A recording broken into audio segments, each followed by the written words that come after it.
Welcome back. I am so excited that you have joined me again in the Aligned Womb, Aligned You podcast. I'm Kate Nagai, and I am your host and womb guide on this journey. I'm here to help you to lean into the language of your menstrual cycle so that you can align yourself and awaken and activate to your womb wisdom to live the most inspired life. I am so excited to jump into this episode and to dive into today's topic. So let's get started. Hello, everyone. I am here. I realize that this is 2 days late, and I apologize for not launching this episode on Wednesday like I had hoped. But I was away on vacation, and I did the inner fall mistake I always do. I should know better teaching this stuff, that what I intended on doing and what happened were going to be two very different things when I was using the wrong energy in my body. So we were gone for 8 days on a trip with the family, and I, in my hustle and bustle to pack and to get everything done and try to, get as much pre-work done for this week when I returned, Inner Fall Kate made her schedule for Inner Spring Kate, saying, hey, listen, we're going to get all these things done as soon as we arrive back on Wednesday morning. We can do it all. But that is very much the energy of my inner fall. My inner fall loves completing stuff and getting it off the list and seeing all the check marks. My Inner Spring Kate gets really distracted and overwhelmed with all the little things. So I came back Tuesday really late because we had a delay. And so my intention was Wednesday morning, getting up, recording this, sending it out, making sure that all those on my newsletter were aware that this new episode was out. And instead I woke up and was like, oh no, we have no groceries in the house. I have to run to the grocery store so I can make lunches for my kids and get them off to school before they're late for school. It was just this mess. And then, of course, I got distracted with, oh no, we have wet laundry from our trip still in the suitcase. I got to get that in the wash machine. And before I knew it, Wednesday happened. And by 3:00, I was exhausted because of time change, travel, exhaustion, all of the works. So then I intended on doing it yesterday. And yesterday became a very busy full day as well. And so here I am today. Yesterday, I finally gave myself grace and just was like, you'll get it done. It just won't be on time. But you're committed and you'll show up and you'll get it done. So here I am. I'm recording this Friday morning for you. I'm excited to be here. I'm excited to go into today's topic. I apologize for the tardiness on it, but it is coming at the most divine moment. That's what I like to believe. And I think, if anything, I'm walking away with this with reminding myself as to why I couldn't get this out. But also, this is a really great lesson for anybody listening of that sometimes the best intentions that we set in our inner fall, that person, she likes to get things done. And she likes to be a little bossy to the other versions of ourselves. This is a reason why I never plan out my monthly schedule when I'm in my inner fall, because that version of me thinks I can get a lot more done than I can, because the Inner Spring Kate gets stuff done, but she's also very easily distracted, very easily overwhelmed. And she ends up doing too many things and not completing any of them. And then the Inner Summer Kate just wants to talk and meet and socialize and collaborate and just be out there with her energy. And so Inner Fall Kate should have never planned for Inner Spring Kate. So this is a really important lesson. If you're somebody who's like, why can I not finish anything right now? Ask yourself where you are in your cycle. And then give yourself grace, knowing that in your inner fall, you will be able to accomplish a lot of closure on those open-ended tasks that you never finished. But that's not what our topic is today. It was just a beautiful segue as to here's a little womb lesson for everybody, because I'm living it right now as I am trying to, I don't want to say a word as appeal, but I want to make my inner fall self happy that I got things done. I'm looking for approval from my inner fall.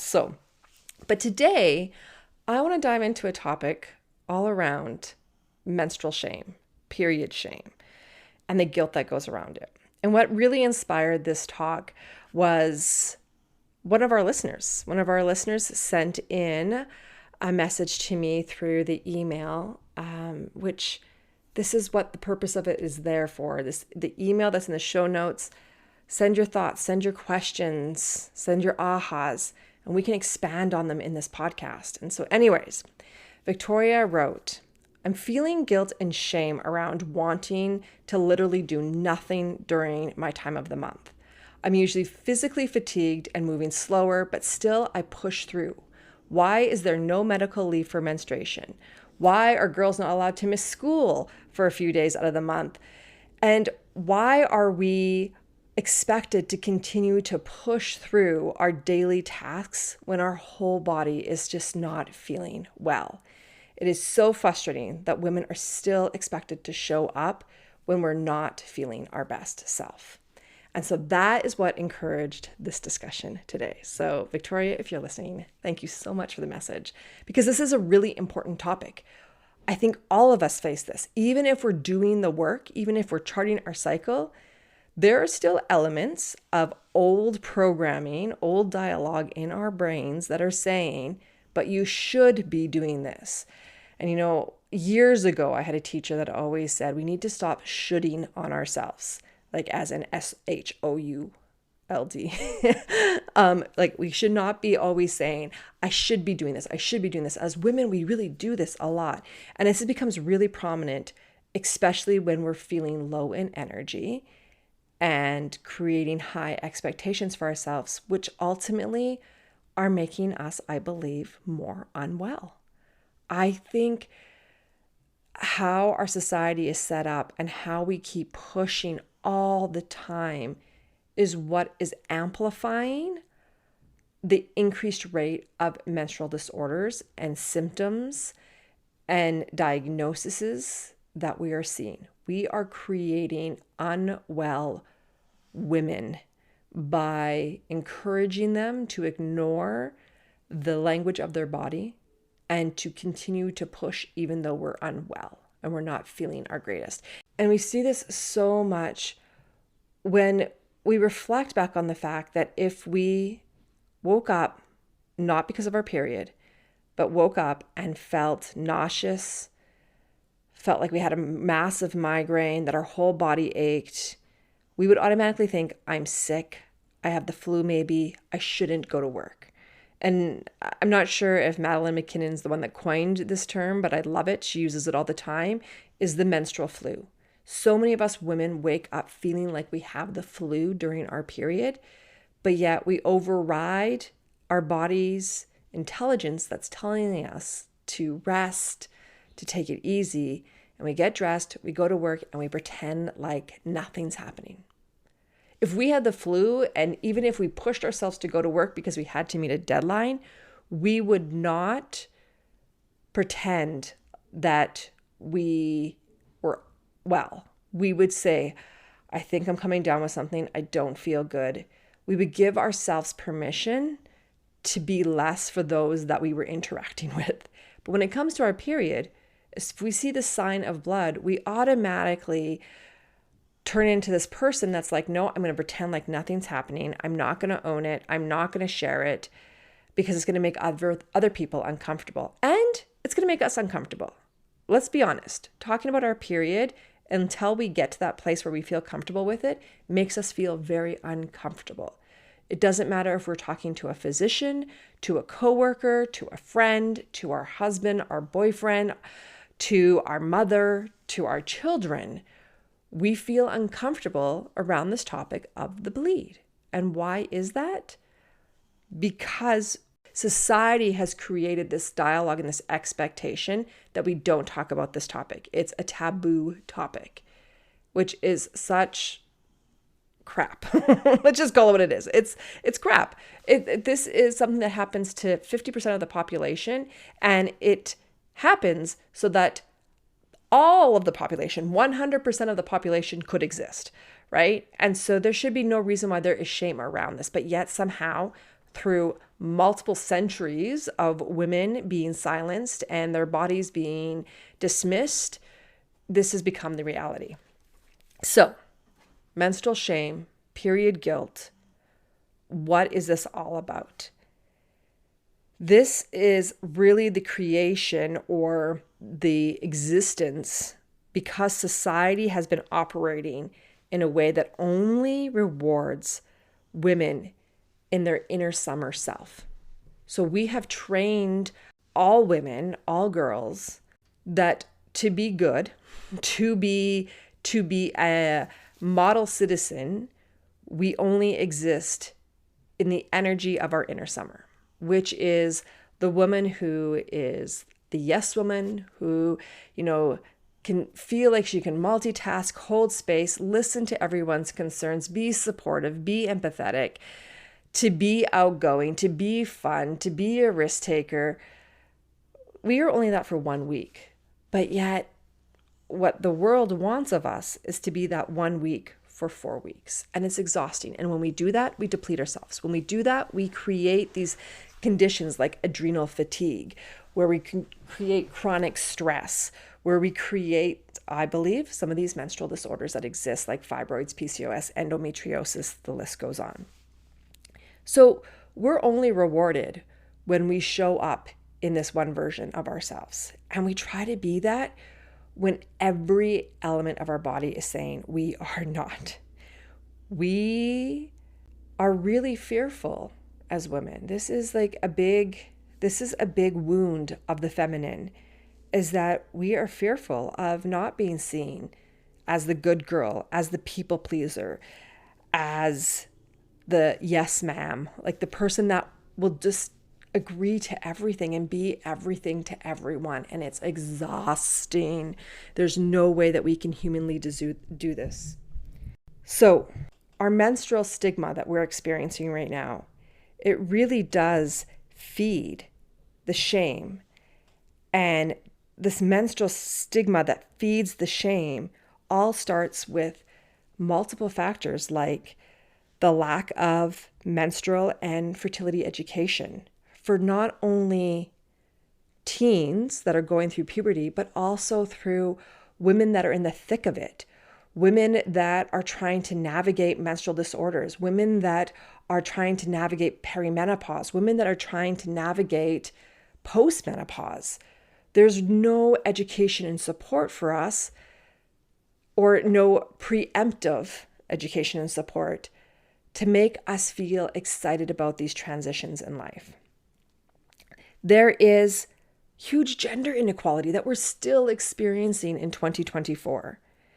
There is period poverty.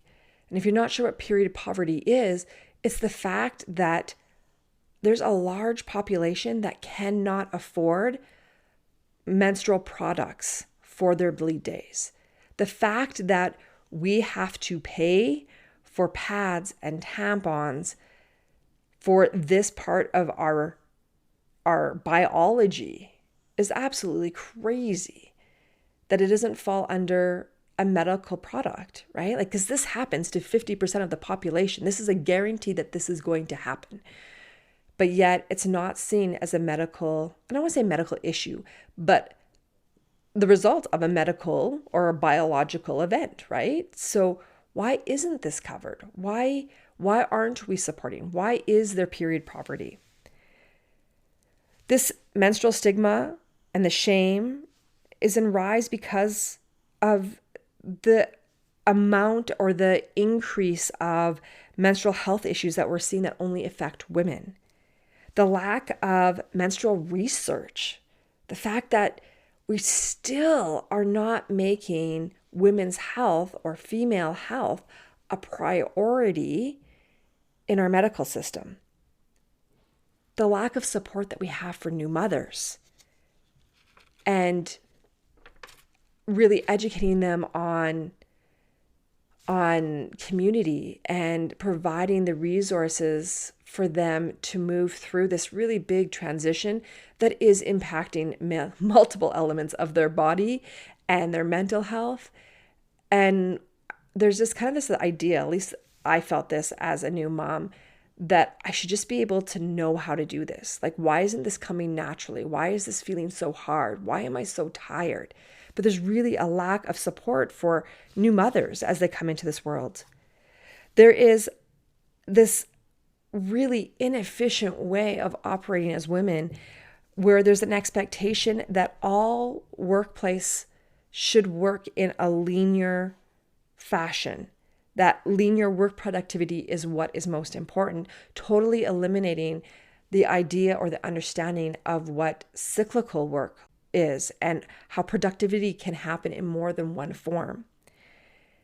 And the fact that there is a huge lack in menstrual policies. Like Victoria mentioned, why is there not a menstrual policy for us to have days off if needed when we bleed? It's not to say that it's like that we all need it or that we all need a week off. But where's the freedom in us feeling confident and secure that we can call in sick on those days? That we have this ability to rest if that's what we need, because our body is doing something huge that 50% of the other population, the men, do not have to experience. And the list can go on. The list of why this menstrual shame is here can go on so much more deeper. In fact, it goes deeper if we even look at how the rise of the patriarchy, and if we look at the history of the witch burning years, was really in place to erase the essence and the gifts of feminine energy, which is creativity, cyclical approaches, rest, this intuitiveness, trusting our intuition. So when we reflect on this, of what is missing because we are involved in a system that doesn't support us, and we look at, well, why is this not changing? It's not changing because changing it invites a disruption to a power system that was not created to keep people well. It was created to keep people in power and to create motivation, I guess, in hustle. Let's call it that, motivation and hustle. And that doesn't work for the female body. And so how do we change this? What does this mean? Maybe before we go into that, I know that Victoria also commented about, like, why is this not changing in the workplace? Why are we not having this shift? There is a really great article out there that was wrote in the Financial Times magazine. And one thing that I found really interesting when I was reading it was that in countries like Indonesia, Taiwan, and Japan, there is such a thing as menstrual leave as a legal right. But this legal right tends to only operate in industries where women are very poorly paid and are not competing for jobs that men would want, such as the garment industry. So in this article by Susie Mesure, I hope I'm saying her name right, the article was called "How to Make Your Menstrual Cycle Work for You," and it was in the Financial Times magazine. She shares examples like how global firms such as Nike, that sources from these countries listed above, will adhere to local labor laws allowing women time off for their bleed, but they do not extend the same policy or right to their employees worldwide. So the employees in Nike in countries like Indonesia, Taiwan, and Japan would be granted that. But yet, if we look at Nike as a corporation in North America, that's not a policy that exists. And so how can one company have policies that impact women's health that are valued only in certain countries because they're forced to, but not valued in other countries where we're seeing a rise of more of these menstrual disruptions. The fibroids, endometriosis, PCOS, all these diagnoses, they're more prevalent in North American countries. They're more prevalent in the countries where there is hustle and bustle, where there is lack of honoring the female cycle.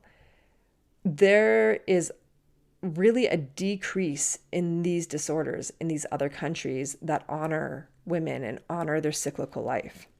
In this article, she also talks about how there was an attempt by Italian legislators in 2017 to introduce a 3-day off period for period leave, which was defeated.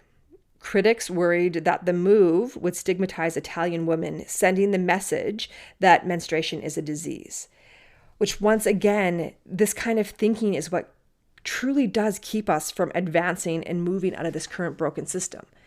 By legislators, possibly majority men, I'm not sure, but that would be my instinct of going, well, we don't want to do this because we don't want to stigmatize women as medically ill, when realistically, that is what we're asking for. In fact, there was a bunch of research and studies done, which the Victorian Women's Trust shared in their book that they released not too long ago, which is called About Bloody Time, the Menstrual Revolution We Have to Have. In this survey and in the study, they asked, I think it was I want to say 38. Oh, let me just quickly look here because I don't want to get this wrong because it was such an important stat. 3,500 girls and women who aged between 12 to 46. They surveyed them of what would help them to make their periods a more natural experience. And 6 out of 10 women reported time to rest. 30% wanted to talk more openly about their periods. 35% claimed that they were tired of making excuses to hide their period. And 1/4 of the group wanted to be more open with their partner or their employer about what their needs were. And so this is across the board. It's pretty consensus here that women, we don't want to feel the shame. We want this menstrual secret to be released. We want this to be the new dialogue, the new way to exist.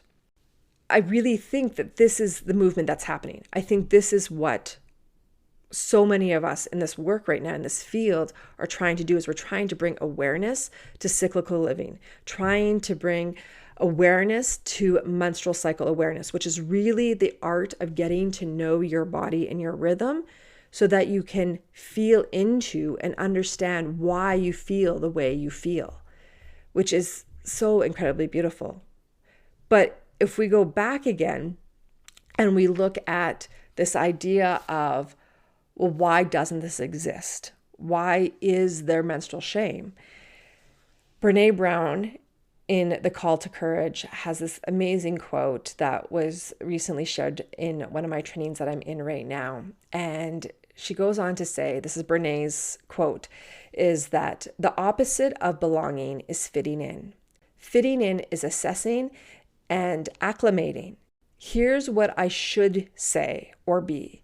Here's what I shouldn't say. Here's what I should avoid talking about. Here's what I should dress like, look like. That's fitting in. Belonging is belonging to yourself first, speaking your truth, telling your story, and never betraying yourself for other people. True belonging doesn't require you to change who you are. It requires you to be who you are, and that's vulnerable. And I think that quote is so incredibly important because when we're looking at menstrual shame, the shame exists because we're trying to fit in. But what we really need to start to do is we need to start creating a belonging. We need a true belonging that requires us to exist for who we are and who we want to be, and to allow ourselves to be vulnerable. But to be vulnerable means to be seen. And so how do we do this? How do we allow ourselves to be seen and to be vulnerable like this? And how can we let go of this idea of fitting in? So one is that we have to choose that we want to belong. We want to belong to ourselves. And when we do that, we ultimately start to track our cycle. We start to look at our 4 seasons, look at who we are, and then we allow ourselves to first initially with ourselves ask for what we need. So the work always begins first at home with ourselves. So my first step of coming into this work was acknowledging what I needed during my bleed days. It didn't mean that I communicated to everybody I knew that I was bleeding. It was like, okay, I'm bleeding. I need to rest more. I know what I need to do for myself. So the first step is, working within yourself, getting comfortable with it yourself, of going, this is my needs. This is what I have to do. This is how I'm going to carve it out, maybe even secretly or covertly, so that way nobody knows I'm going to do this because this is what's going to make me well. And then the next part, I think, is taking it to the next level of talking to perhaps your girlfriends or people who get it and start openly sharing about what you need, what your needs are. For instance, if a friend contacts me and is like, hey, you want to go for dinner and I'm bleeding? I'm like, no, sorry, I'm on my period right now. Can we do it maybe next week? So allowing yourself to start to carry that dialogue that you've been having with self now out into the world of safe people in your zone. And then the next would probably be, the third layer would be taking it to the safe people who make you feel uncomfortable talking about it. So my first step of doing it was taking it to my husband, talking to him about my cycle.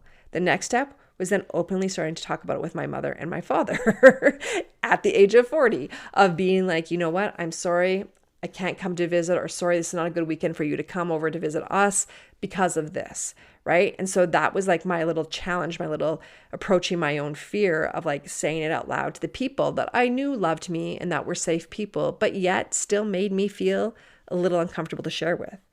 And now, years later, I share it with everyone. I share it with you guys. I share it with anybody who I feel like I need to.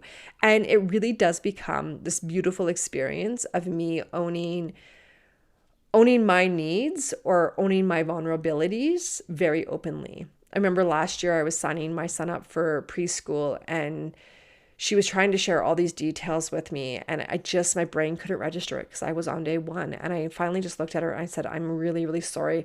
I am listening. I'm having a hard time digesting all this information because I'm on my period right now and my brain's just not working. Do you have a handout that I can take? And I will contact you in a few days. And it was so beautiful for me to say that. And it was funny because it kind of caught her off guard a little bit. But then she was like, you could see that it was like she got it. And she was like, yeah, totally get it. Here you go. And we'll see you in a few days. Right. And so this is where like we have to practice with ourselves. Then we have to practice with safe people. Then we have to challenge ourselves with safe people, but yet people that make us feel a little unsafe maybe. And then we have to practice it with the bigger world. And that's how we start to diminish this period shame.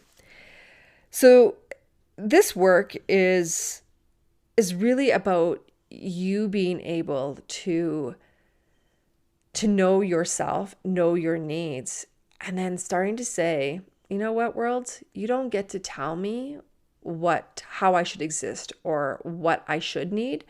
I'm going to tell you what I actually need.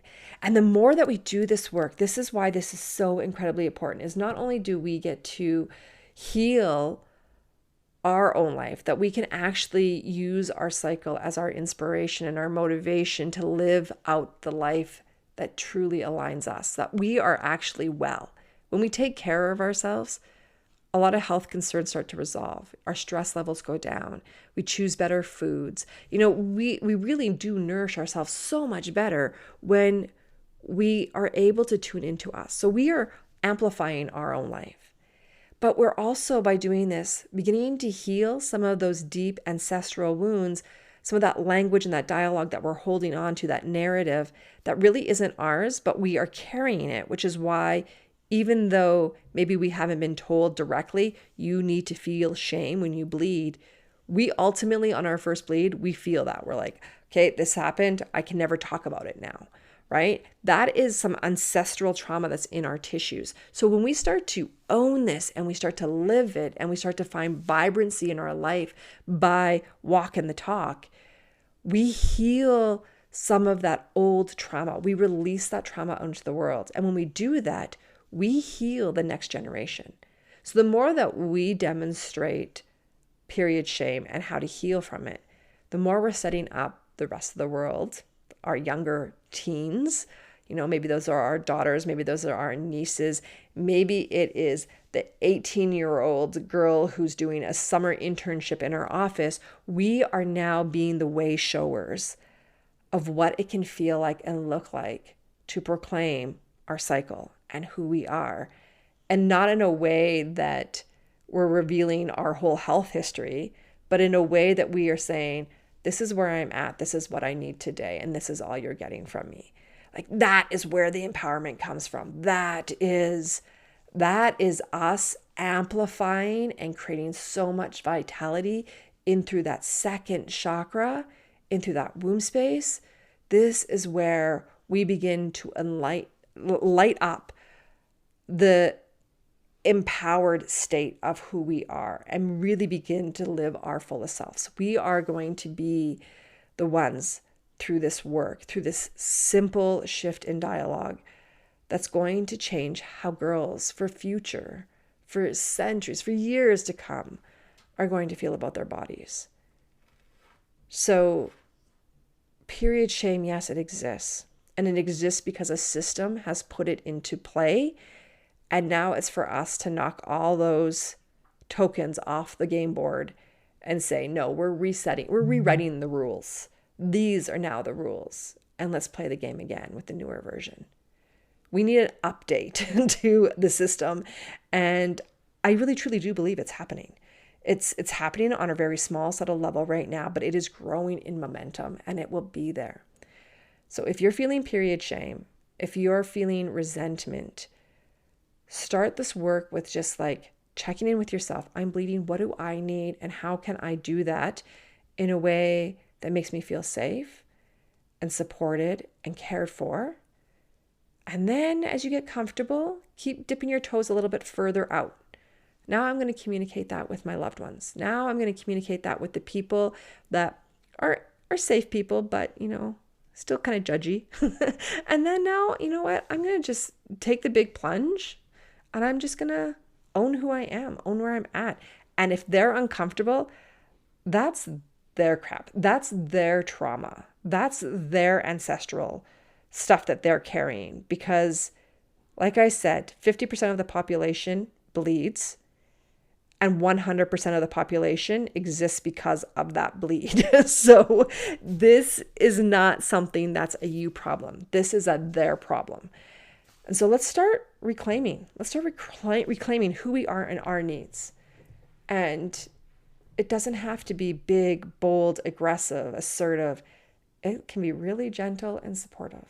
And that is really what feminine energy is. It's just supportive. It's inner knowing, and it is flowing.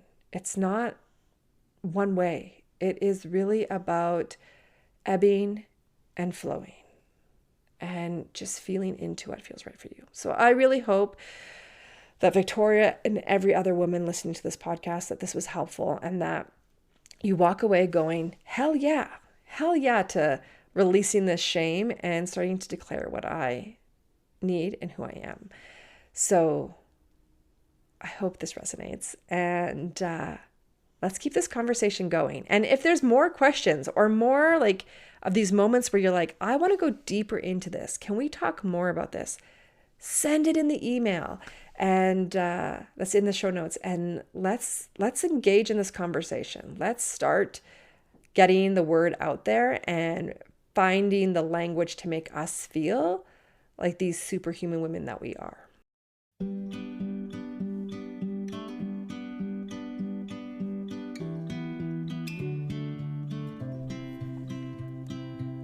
Friends, have you had a chance to download my new free ebook? Maybe it's not you. The Truth on PMS and How You Can Take Back Control of Your Cycle is now available. This is truly a book that I think needs to be in the hands of every woman who struggles with the second half of their menstrual cycle. So if this is you, click on the link in the show notes and download your free copy today. And remember to subscribe to this podcast and share a review if you loved this episode. Until next time, remember, womb wisdom equals connection to self, which ultimately equals inspired living.